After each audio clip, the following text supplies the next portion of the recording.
আজকের ব্লগটা একদম অন্যরকম। খুব খুব খুব ভারাক্রান্ত মন নিয়ে এই ব্লগটা আপলোড করছি। তো ছোটোবেলায় আমাদের একটা পোষ্য ছিল, যার নাম ছিল সুন্দরী। তো সে একটা জার্মান শেফার্ড কুকুর ছিল, খুব আদরের ছিল। কিন্তু সে যখন মারা যায় ভীষণ কষ্ট হয়েছিল। তো ছোটোবেলায় অনেকবার বাবা মাকে আবদার করতাম যে আরও একটা পোষ্য আনার জন্য, কিন্তু বাবা প্রচণ্ড ভালোবাসা সত্ত্বেও কোনোদিনও সেই আবদারটা আমার পূরণ করেনি। বড় হয়ে ভেবেছিলাম চাকরি বাকরি করে নিজেই করব, কিন্তু যাই হোক কোনো কারণ মানে সময়ের অভাবে বা সিচুয়েশন ওয়াইজ হয়ে ওঠেনি।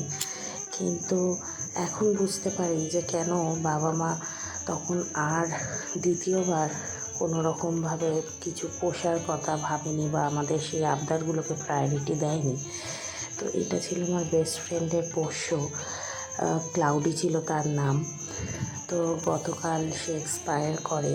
অনেক চেষ্টা করা হয় ওকে বাঁচাবার, কিন্তু যাই হোক ভাগ্যে যেটা ছিল। আর ওদের অবস্থা দেখে খুব খারাপ লাগছিল। নিজের সবচেয়ে প্রিয় জিনিসটাকে যখন এইভাবে শেষ বিদায় জানাতে হয়, আর কিছু বলার ছিল না আমার।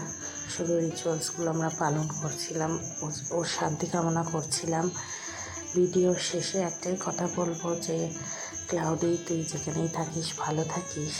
এই জন্মে নয় একসাথে থাকা হলো না, পরের জন্মে অবশ্যই দেখা হবে। তো মনটা এত বেশি ভারাক্রান্ত ছিল, তাই সবাই মিলে ডিসাইড করলাম বাইপাসের ধারে একটা জায়গায় চা খাবো। তো মাটির ধারে একটু চা খেয়ে গল্প করে দিনটা এভাবে শেষ করলাম। ভিডিওটা ভালো লাগলে লাইক শেয়ার সাবস্ক্রাইব।